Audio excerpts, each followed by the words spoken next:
우리가 고난주간 전에는요 18장 16절까지 전반부까지 살펴보았습니다. 계속 이어서 사무엘상 말씀을 증거하겠습니다. 18장 전반부를 살펴볼 때에 우리는 다윗이 사울의 아들 요나단에게 사랑을 많이 받았죠. 또 사울의 딸 미갈에게도 사랑을 받았고 사울의 신하들에게도 사랑을 받았다는 말씀을 보았습니다. 그뿐만 아니라 다윗은요 자기의 부하들에게도 사랑을 받았죠. 그래서 적진에 있는 곳으로 넘어가서 물을 떠오는 것을 볼 수가 있죠. 물을 떠올 정도로 충성스러운 그런 부하들에게도 다윗은 사랑을 받았고, 심지어 이방 사람 두로왕 히람에게도 사랑을 받았습니다. 다윗과의 관계가 아주 좋았다는 말씀을 나눴습니다. 이토록 여러분 다윗이 사람들에게 사랑을 많이 받은 이유가 무엇입니까? 무엇이라고 말씀을 드렸죠? 18장 5절 말씀 보면 다윗은 어떤 일을 맡아서 하든지 지혜롭게 행하였다 이렇게 말씀을 하고 있습니다. 단순히 골리앗 한 사람 무너뜨렸다고 다윗이 인정받은 것이 아니라, 사랑받은 것이 아니라 매사에 무슨 일을 맡기든지 지혜롭게 행한 사람이었기 때문에 그는 인정을 받고 사랑을 받았다 말씀을 드렸어요. 사울 왕이 무슨 일을 맡기든지 지혜롭게 행하였다는 겁니다. 그런데 사무엘상 18장 14절 말씀에도 보시면 그 말씀을 반복하고 있어요. 다윗이 모든 일을 지혜롭게 행하였다. 그런데 그렇게 지혜롭게 행할 수 있었던 결정적인 이유가 무엇이라고 말씀을 드렸습니까? 14절 하반절에 보시면 하나님 여호와께서 그와 함께 하셨기 때문이다 라고 말씀하고 있어요. 항상 하나님을 경외하고 하나님 앞에서 호람대오의 삶을 살면서 하나님을 의식하고 하나님의 마음에 합한 자로서의 삶을 살아갔기 때문에 하나님이 주신 지혜로 모든 일들을 감당함으로 말미암아 그는 사람들에게도 인정받을 수가 있었다는 것이죠. 사람들이 보면 일한 척하고 보지 않으면 자기 마음대로 살아가는 삶이 아니라, 사람들의 눈치에 따라서 이러쿵저러쿵 행동하는 사람이 아니라 항상 하나님을 의식하는 거예요. 하나님을 항상 생각하는 거예요. 그러니까 매사에 지혜로울 수밖에 없죠. 매사에 하나님이 주시는 힘으로 일할 수밖에 없죠. 그러니까 승리하는 삶을 살게 되었다는 것을 말씀합니다. 자, 고난주간 이전 우리가 사무엘상 18절 말씀 잘 기억나시죠? 여러분들의 표정을 보니까 뭔 소리 하고 있는 건지, 주여, 아무도 모르는 것 같아. 그냥 저만 열심히 준비해 와가지고 말씀 전하지만 여러분들은 그때뿐이야. 다 잊어버리고 그냥 새롭게 다 포맷이 돼버리신 것 같아. 참 은혜죠. 기억 못하는 것도 은혜입니다. 그러니까 저 같은 사람이 필요하죠. 그죠? 아무튼 기억 안 나시면 다시 우리 교회 유튜브에 들어가시면요, 고난주간 이전 수요예배 때 18장 16절까지 한 설교가 다 있어요.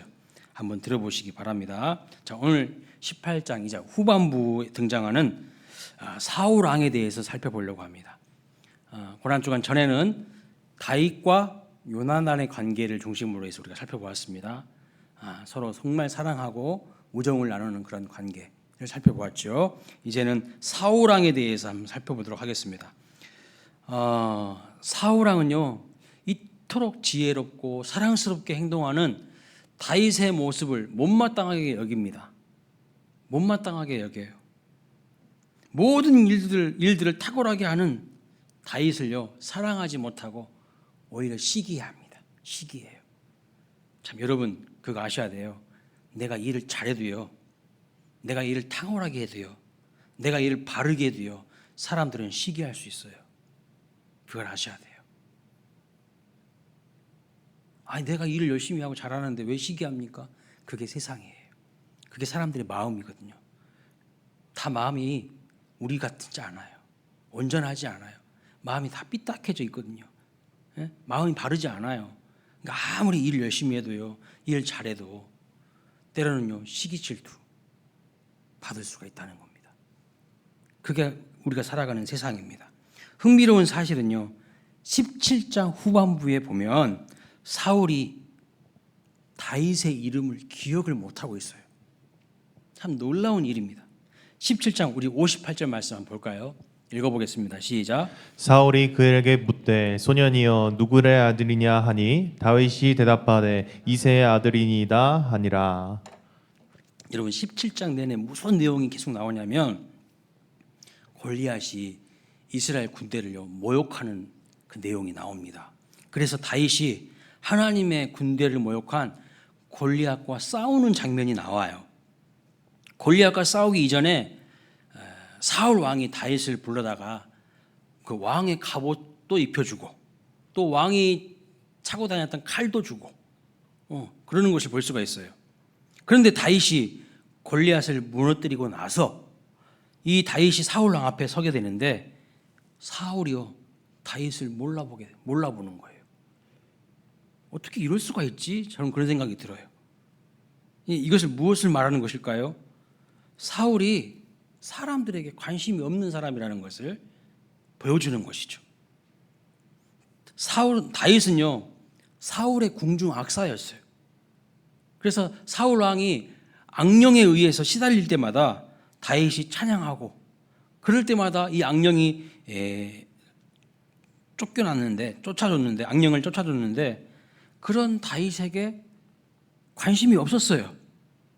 처음에 분명히 소개를 받았어요. 다윗에 대해서 소개를 받았는데도 기억도 못하는 것을 볼 수가 있습니다. 참 신기하죠. 17장에 보면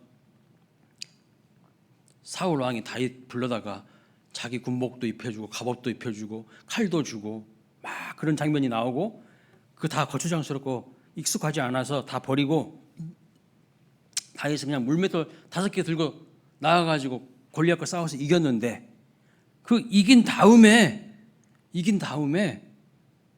사울이 다윗을 몰라본다는 거예요. 너 이름이 뭐냐 물어보는 거예요. 이게 뭘까? 참 사람에게 관심 없는 사람이라는 거예요. 이 사울 왕의 특징이. 종종 우리도 이런 경험을 하지 않습니까? 여러분 큰 회사에서 사장님이 여러분의 이름 기억합니까? 기억하시나요? 여러분이 누군지 알고 있습니까? 큰 회사 사장님이요 평사원의 이름을 기억하고 있을지 모르겠습니다. 조그마한 회사 직원 한 10명 되고 직원 한 20, 30명 되는 곳은 금방 다 외울 수 있겠죠. 근데 직원이 1000명이야. 근데 그 사원들 이름 다 기억할 수 있을까? 사울 왕이요 다윗의 이름을 몰랐다는 거예요. 심지어 골리앗을 무찔렀음에도 불구하고 몰라. 그런데 사울 왕이 갑자기 다윗의 존재를 주목하는 순간이 나옵니다. 아이러니예요. 아이러니야. 골리앗을 무너뜨렸음에도 불구하고 그 사람이 누구인지를 잘 모르는 사울 왕이 이 다윗의 존재를 주목하는 순간이 등장해요. 18장 6절 9절 말씀 보겠습니다. 제가 6절 7절을 읽을 테니까 여러분들이 8절 9절을 읽으십시오. 자, 제가 6절 7절 먼저 읽습니다.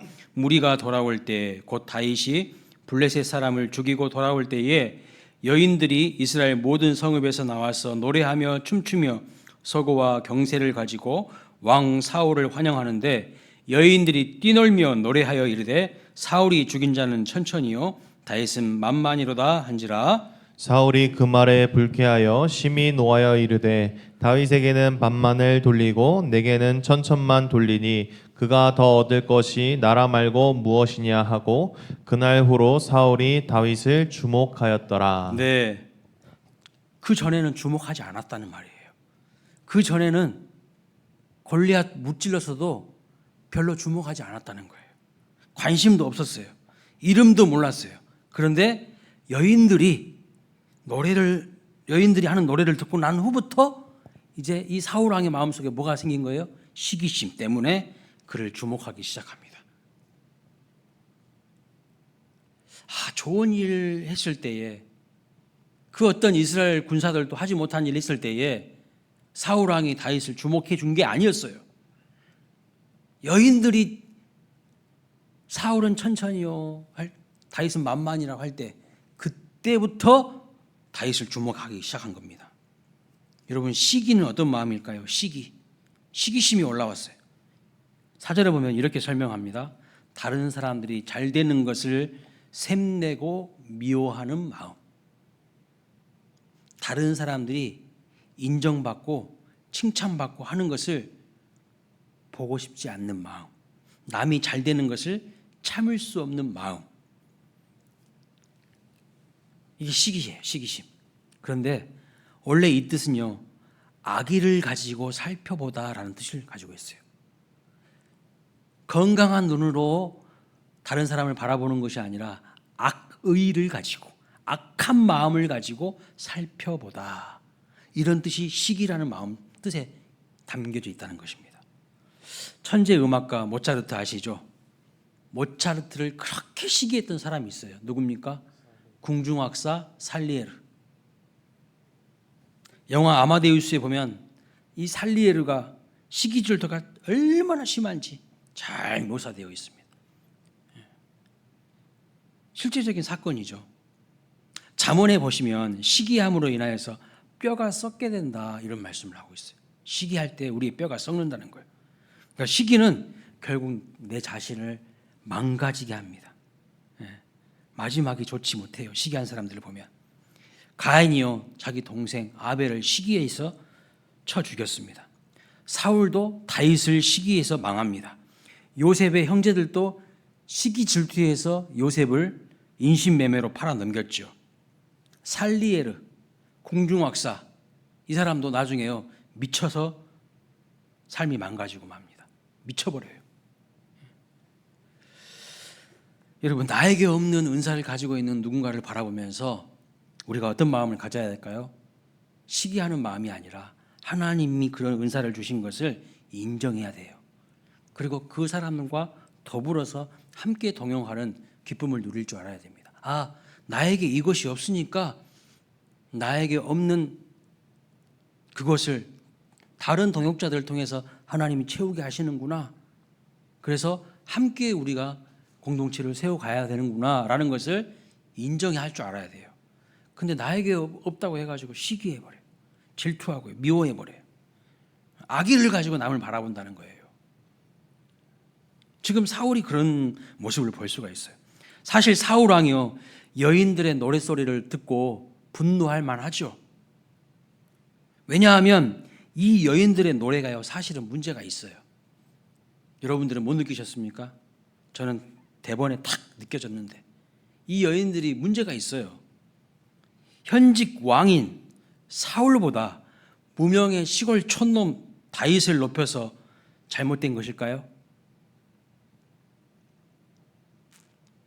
왕을 높여야지 시골 촌놈을 높이고 있네. 그 여인들이 잘못된 것일까요?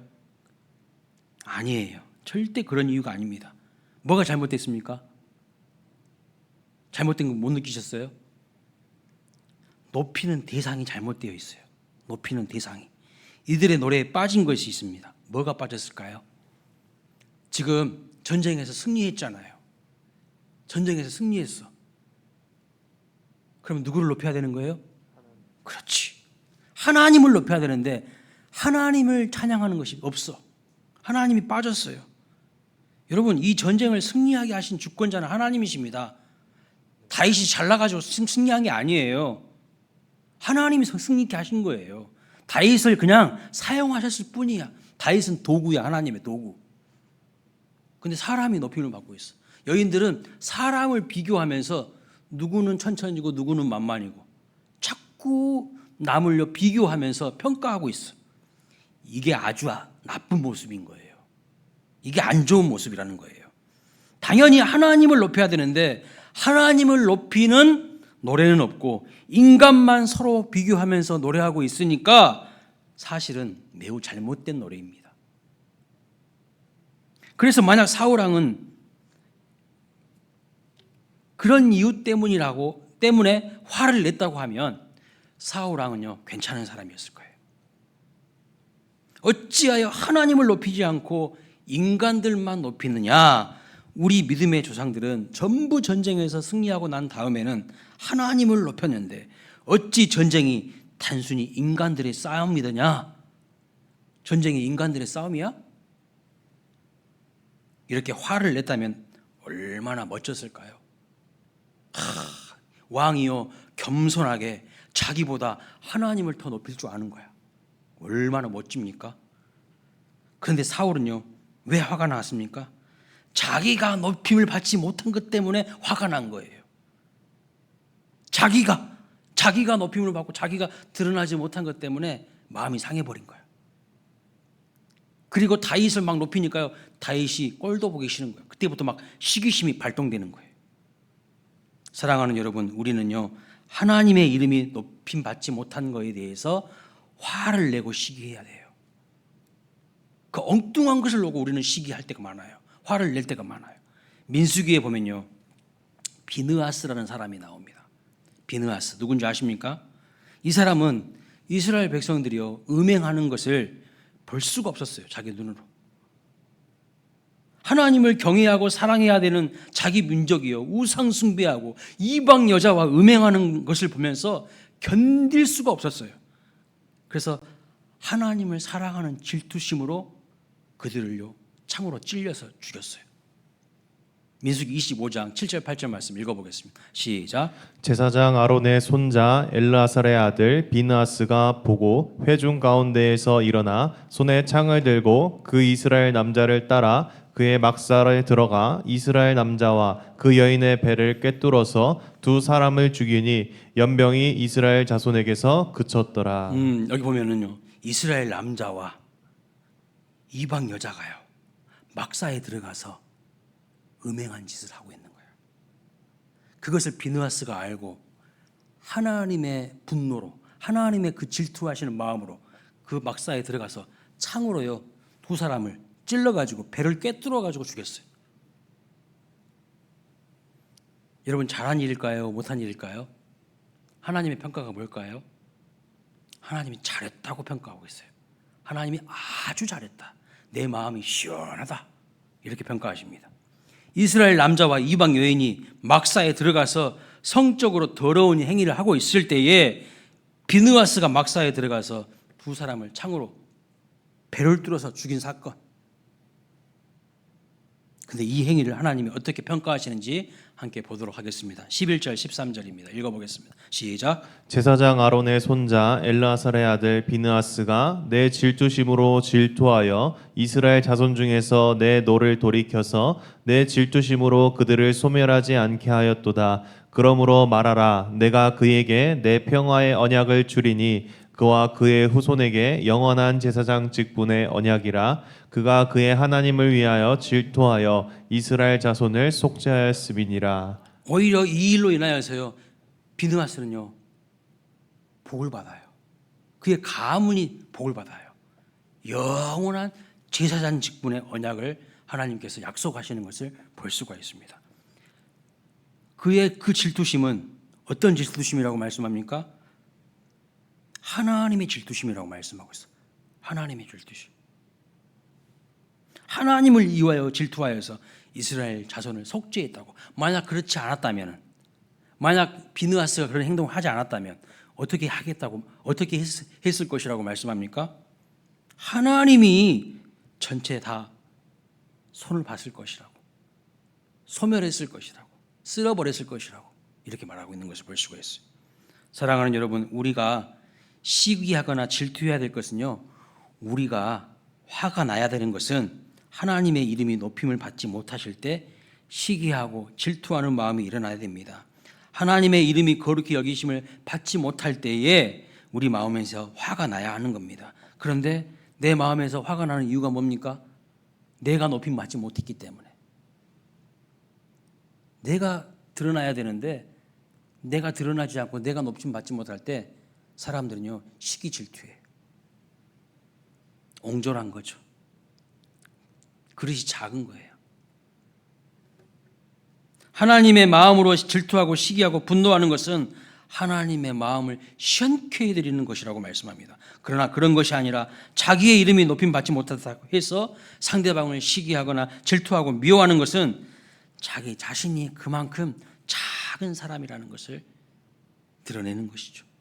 나는 무엇 때문에 시기하고 화가 납니까? 여러분의 마음을 한번 잘 살펴보시기 바랍니다. 여러분 무엇 때문에 화가 나십니까? 저는요, 하나님께 잘 예배를 드리고 싶은데 우리가 조금만 더 노력하면 하나님이 기뻐하시는 예배를 충분히 드릴 수 있는데 그렇지 못할 때 마음이 아프고 때로는 화가 나요. 설교도 잘 준비하고 싶은데 잘 전하지 못한 것 같으면 저 뒤에서 여러분들 나갈 때 인사하는 것도요 힘들어요. 저는 그래서 빨리 사라져 버리고 싶어. 그게 솔직한 제 마음이에요. 그러니까 여러분 가끔씩 제가 저 뒤에 안 보이잖아요. 목사님이 오늘 설교 스스로 죽었다고 생각하고 여러분들 앞에 좀 미안한 마음이 많은가 보네. 하나님 앞에서 죄송한 마음이 많은가 보네. 이렇게 이해하셔야지. 목사님이 왜 우리를 또 안 보고 있어? 그렇게 오해하시면 안 돼요. 제 솔직한 마음이 그거예요. 우리의 게으름과 안일함으로 성의 없이 하나님 앞에 예배드리고 성의 없이 일상의 삶 속에서 거룩을 상실한 채 살아가는 모습을 보면요 화가 나야 돼요. 화가. 답답한 마음이 생길 때가 있어야 돼요. 이런 내 모습을 보면서 며칠 전에요 텔레비전 뉴스를 보는데 인천에 있는 무슨 교회에서 여당과 야당 국회의원 후보들이 한 교회에서 예배를 드리는 모습을 봤습니다. 그리고 또 서울에 있는 모 교회에서 부활절 연한 예배를 드리는데 선거철하고 딱 맞물렸어요. 그래서 정치 지도자들이 국회의원 후보들이 대거 출동했어요. 그 교회로 다. 저는 그 모습을 보면서 화가 나더라고요.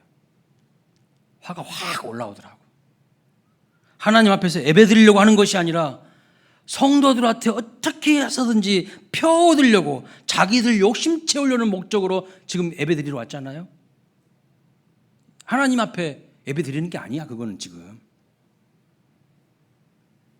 그 모습을 보면서 화가 나더라고요. 평상시에 한두 번이라도 왔으면 말을 하지 않습니다. 왜 그때만 오냐는 거예요. 뻔한 것 아닙니까? 하나님께 드려야 될 예배를요 더러운 자리로 만들고 있어요. 다른 목적으로 그 자리에 다른 마음을 품고 앉아있는 건 아닙니까? 우리 교회는요 그런 정치인들이 오지 않아서 너무 좋습니다. 와도 저는 소개도 안 할 거예요. 하나님의 마음으로 거룩한 분노를 품는 것에 대해서는요 하나님께서 비느하스와 그의 후손에게 분명 복을 주셨어요. 분명히 하나님께서 비느하스를 향하여서 내 질투심으로 하나님의 질투심으로 질투하였다고 말씀하고 있어요. 우리도 하나님과 한마음 되시기를 주님의 이름으로 축원합니다. 내가 드러나지 못해가지고 화가 나고 시기심이 올라오는 게 아니라 하나님이 높임을 받으셔야 되는데 하나님이 높임을 받지 않고 엉망진창이 되어가는 세상을 바라보면서는요 그냥 무감각해. 그래서는 안 된다는 겁니다. 자, 그런데 다시 본문으로 돌아오면요 9절에 보십시오. 그날 후로 그랬어요. 여인들이 사울은 천천히요 다윗은 만만이라고 노래한 그날 후로 사울이 다윗을 주목하였습니다. 그렇죠? 10절에 뭐라고 말씀합니까? 그 이튿날 하나님께서 부르시는 악령이 누구에게? 사울에게 힘있게 내림에 그랬어요. 그 이튿날이라는 것은 사울의 시기심과 악령이 임한 것이 상관관계가 있다는 것을 말해주고 있는 거예요. 인과관계에 상관관계가 있다는 거예요. 여러분 똥파리들이 모이는 이유가 뭔지 아십니까? 똥파리들이 모이는 이유는요 똥이 있기 때문에 똥파리가 모입니다. 그래서 똥파리를 제거하기 위해서는요 어떻게 하냐면 반드시 본질적으로 똥을 제거해야 됩니다. 그렇죠? 마찬가지입니다. 내 안에 더러운 영적인 상태는요 더러운 영을 부르게 돼 있어요. 사울의 마음에 지금 뭐가 가득했어요? 시기심이 가득 찼죠. 더러운 것들이 가득하니까 악한 영은요 그곳이 자기 집인 줄 알고 더욱 강력하게 그 마음에 모여들기 시작하는 거예요. 그래서 여러분 심리적으로 정서적으로 취약한 사람들은 정서적으로 건강한 사람보다 훨씬 악한 영, 악한 귀신이 들리기가 쉬워요.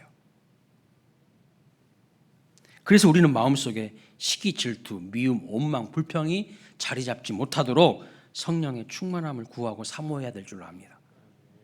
심령이 깨끗하고 청결한 사람에게는요, 성령이 임하십니다.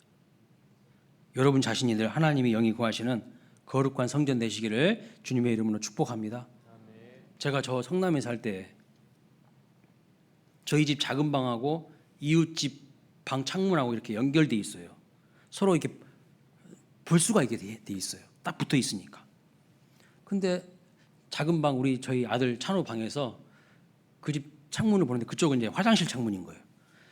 근데 파리가요. 그 창문 앞에 막 어마어마하게 막 모여든 거야. 파리가. 왜 그럴까? 우리 집 창문은 멀쩡한데 가까운 데 있어. 바로 옆에 있어도 우리 집 창문에는 파리가 그렇게 모이지 않는데 저 집 창문에는 막 파리가요. 엄청나게 막 모여드는 거야. 그래서 왜 그럴까 하고 이렇게 의자를 딛고 올라가서 봤더니 사람 머리가 이렇게 턱 있는 거예요. 근데 안 움직여. 알고 봤더니 죽은 거예요, 사람이. 한 40, 50대 된 분인데 혼자 살다가 죽은 거예요. 그래서 경찰 신고해가지고 막 감식반 오고 막 그래서 경찰서 가가지고 신고했기 때문에 조서까지 쓰고 왔어요. 근데요, 그 시체가 오래돼가지고 썩으니까 냄새가 나잖아요. 그러니까 막 파리들이 엄청 떼거지로 막 몰려드는 거야. 심령이요, 살아 있어야 되는데 심령이 죽어 있어. 악한 것들이 가득해. 그러면 마귀가요, 여기가 내 집인가 보네 하고 싹 온다니까요. 여러분의 인격을 팍 장악해 버린다니까요. 자, 하나님이 함께 하시는 자와 하나님이 떠난 사람의 대조를 볼 수가 있습니다. 12절이 참 의미가 있어요. 한번 읽어보겠습니다. 시작. 여호와께서 사울을 떠나 다윗과 함께 계심으로 사울이 그를 두려워한지라. 그런데 어떤 배경 속에서 지금 이런 말씀을 하고 있을까요? 11절도 읽어보겠습니다. 시작. 그가 스스로 이르기를 내가 다윗을 벽에 박으리라 하고 사울이 그 창을 던졌으나 다윗이 그의 앞에서 2번 피하였더라. 네, 사울이요, 다윗을 시기줄투에서 죽여버리고 싶어서 2번이나 뭘 던졌어요? 창을 던졌어요. 그런데 여호와께서 사울을 떠나 다윗과 함께 하심으로 사울이 다윗을 두려워했다고 말씀하고 있어요. 그렇죠? 그렇게 말씀하고 있죠. 저는 이게 좀 이해하기 어려운 말씀이에요. 여러분들 이해가 되시나요? 창을 든 사람이 죽이려고 2번이나 창을 던졌어요. 그런데 창을 들고 죽이려고 했던 사람은요, 누굽니까? 왕이에요, 왕. 그러면 12절에 이렇게 기록돼야 맞는 거 아닙니까? 다윗이 사울을 매우 두려워하였더라. 사울은 권력을 가지고 있고 창을 가지고 있습니다. 사울이 다윗을 죽이려고 했습니다. 그것도 2번이라. 그러면 자연스럽게 어떤 말로 이어져야 되냐면 12절은 다윗이 자신을 죽이려고 했던 사울 왕을 두려워했다는 말이 자연스러운 거 아닙니까? 그렇죠? 잘 따라하고 계시죠? 그런데 본문 12절은 놀라운 이야기를 합니다. 그 반대를 말하고 있어요. 그 반대를 말하고 있어요. 누가 누구를 두려워합니까? 사울이 다윗을 두려워했다는 거예요. 왕이 다윗을 죽여버리려고 창을 2번이나 이렇게 던졌는데 다윗이 사울을 두려워해야 되는 거 아니에요? 그런데 사울이 다윗을 두려워했대. 이게 뭐예요, 이게? 사울이 다윗을 두려워합니다. 성경 어디에도 다윗이 두려워했다는 말이 없어요. 다윗은 오히려 담대합니다. 여러분, 이것이 뭘 의미하는 것일까요? 하나님이 함께 하시는 사람의 특징은요, 담대해요. 두려워하지 않아요. 반면에 하나님이 떠난 사람의 확실한 증거가 뭔지 아십니까? 자기 손에 창을 들고 있어도, 자기 손에 별의별 무기를 들고 있어도, 자기 손에 돈을 꽉 쥐고 있어도 불안한 겁니다. 두려워요. 인생이 두려울 수밖에 없어. 하나님이 떠나면 인생은요, 존재적인 근본적인 두려움 가운데 살아가는 거예요. 지금 사울의 진짜 문제는 무엇입니까? 사울은요, 다윗이 두려운 것입니다. 그러나 사울의 진짜 문제는 사람이 두려운 것일까요? 아니에요. 하나님이 두렵지가 않은 거예요. 이게 문제예요, 사울에게. 진짜 문제는 하나님을 두려워할 줄 모르는 거예요. 다윗은 달라요. 다윗은요, 사울이 하나도 두렵지 않습니다. 왕이고 그의 손에 창이 들고 있어도 다윗은 사울이 안 두려워요. 골리앗도 두려워하지 않는데 누가 두렵겠어요? 사람은 안 두려워. 근데 다윗에게 두려운 존재가 있어요. 누굽니까? 하나님이 두려운 거야. 다윗은 하나님이 두려워요. 사람들은 안 두려워. 하나님이 나를 어떻게 보실까? 이게 두려운 거야, 다윗에게는. 그래서 사무엘하 6장 9절에 이런 말씀이 있어요. 다윗이 그날의 여호와를 두려워하여. 다윗은 항상 하나님을 두려워합니다. 하나님을 경외하는 사람이야. 그러니까요, 사람은 두렵지 않아요. 골리앗도 두렵지 않아요. 근데 사울은요, 자기가 왕이죠. 자기에게 손에 무기도 있죠. 권력도 있죠. 그런데 하나님을 두려워하지 않으니까 누가 두려운 거예요? 사람이 두려운 거예요. 사람이 두려운 거예요. 마태복음 10장 28절에 이렇게 말씀합니다. 몸은 죽여도 영혼은 능히 죽이지 못하는 자들을 두려워하지 말고 오직 몸과 영혼을 능히 지옥에 멸하실 수 있는 이를 두려워하라. 능히 지옥에 멸하실 수 있는 자가 누굴까요? 하나님이시죠. 그 하나님을 두려워하라고 말씀하고 있어요. 하나님을 두려워하고 경외하는 것이 승리하는 인생을 살아가는 비결이라는 것입니다. 마지막으로 한 가지만 더 말씀드리고 마치겠습니다. 지금까지 다윗의 인생을 살펴보면요, 요나단을 비롯하여서 다윗을 사랑하는 사람들이 참 많았죠. 심지어 이방 나라의 왕도 다윗을 사랑했으니까요. 그러나 사울 왕처럼 다윗을 시기하는 사람도 있습니다. 여러분, 우리가 인생을 살아가다 보면 요나단 같은 사람들을 만나는 것이 복이겠구나, 그런 생각을 하게 됩니다. 요나단 같은 사람들만 만나고 싶어요. 그렇잖아요. 요나단은 다윗에게 자기 모든 것을 내어줬잖아요. 예? 가만히 있으면 요나단이 왕위를 계승하는데 그것까지도 다윗에게 그냥 줘버리잖아요. 네가 바로 하나님 앞에 기름 부음 받은 사람이라고 인정하고. 이런 요나단 같은 사람 만나면 얼마나 좋을까요? 그러면서 우리는 사울과 같은 사람을 만나지 않고 싶다는 생각도 하게 됩니다. 그런데 하나님은요, 다윗을 다윗되게 하고 다윗을 정금처럼 빚어가실 때에 요나단만 만나는 게 하시는 게 아니라 사울도 만나게 하신다는 거예요. 사울도. 그게 오늘 본문의 핵심 메시지입니다. 사울도 우리 인생에 필요하기 때문에 사울과 같은 사람도 만나게 하신다는 거예요. 철이 철을 날카롭게 하듯이, 나의 모난 부분을 하나님께서 다듬게 하기 위해서, 정금처럼 연단시키기 위해서 사울과 같은 사람들도 때로는 만나게 하신다는 거예요. 물론 사울 때문에 다윗은 고생합니다. 광야로 피해 다녀야 했습니다. 13년 동안 그 광야에서 헤매야 됐습니다. 마음고생도 심하고 육신적으로 너무 지치고 고된 세월을 보내는 것이죠. 그런데 중요한 것은 무엇입니까? 다윗은 사울을 피해 쫓기던 그 광야에서 누구를 더 깊이 만나는 거예요? 하나님을 더 깊이 만나는 거예요. 사망의 음침한 골짜기를 통과할 때에도 주의 지팡이와 막대기가 나를 안위하시나이다. 그 주의 지팡이가 막대기가 뭡니까? 고난주간 때 말씀드렸는데 뭐예요? 그게 십자가라니까요. 그게 십자가예요. 모세가 광야에서 물이 없는 마라라는 지역에 도착했는데 기도했더니 하나님이 한 나무를 가리키시고 그것을 그 쓴물 나는 곳에 던지라 했잖아요. 그 한 나무가 십자가라니까요. 그 사망의 음침한 공짜기를 통과하는 그 순간에 다윗은 십자가를 경험하는 겁니다. 하나님을 경험하는 거예요. 그러면서 더 깊은 인생의 철이 드는 거죠.